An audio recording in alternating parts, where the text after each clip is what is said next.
आणि यानंतर सर्वसामान्यांसाठी अत्यंत महत्त्वाची बातमी आहे, कारण नवीन वर्ष त्यांना जर घर घ्यायचं असेल तर त्यांच्या कर्जाचे हप्ते कमी करू शकतं।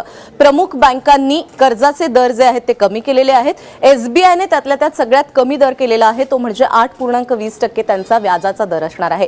पाहूयात याच संदर्भातला एक रिपोर्ट। नोटाबंदीनंतर पैसे काढण्यासाठी खातेदारांनी बँकांबाहेर रांगा लावल्या,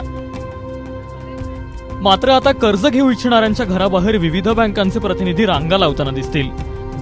कारण नोटाबंदीनंतर जुन्या नोटांच्या स्वरूपात 14.5 लाख कोटी रुपयांचं चलन बँकांमध्ये जमा झालंय आणि ही गंगाजळी कर्जाच्या स्वरूपात वाटण्यासाठी देशातल्या प्रमुख बँकांमध्ये स्पर्धा सुरू झाली आहे।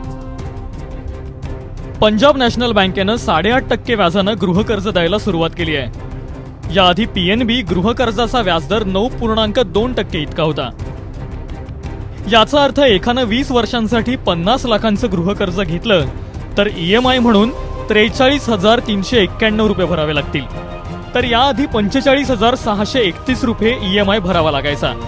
म्हणजे आता प्रत्येक महिन्याला थेट 2,240 रुपयांचा फायदा होणार आहे। तिकडे स्टेट बँक ऑफ इंडियानं देखील गृहकर्जांसाठी वेगवेगळ्या स्कीमची घोषणा केली आहे।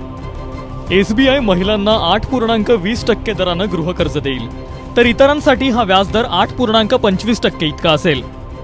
एसबीआय कडून 75 लाखांपर्यंत गृहकर्ज घेणाऱ्या महिलांना 8.6% व्याजदर आकारला जाईल, तर इतरांना 75 लाखांपर्यंतच्या गृहकर्जासाठी 8.65% व्याजदर आकारला जाईल।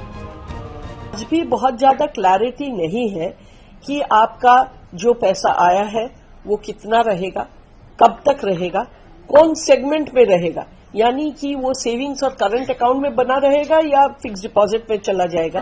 ये सारा चीज के ऊपर निर्भर करता है कि ये रेट्स आगे चल के क्या होंगे। 1 जानेवारीपासून कर्ज काढणाऱ्यांना या नवीन व्याजदराचा फायदा घेता येणार आहे, तर ज्यांनी 31 मार्च 2016च्या बेस रेटनुसार गृहकर्ज काढलंय त्यांना कोणतंही अतिरिक्त शुल्क न भरता नव्या व्याजदरासाठी अर्ज करता येईल, तर ज्यांनी 31 मार्च 2016च्या बेस रेटनुसार कर्ज घेतलं नाही त्यांना कन्व्हर्जन्स चार्ज भरून नवीन व्याजदराचा लाभ घेता येईल। नवीन वर्षाच्या मुहूर्तावर तुमचा घर घेण्याचा प्लॅन असेल तर हीच योग्य वेळ आहे, कारण नोटबंदीनंतर घराच्या किमतीही घसरलेल्या आहेत आणि आता तर कर्जही स्वस्त झालंय।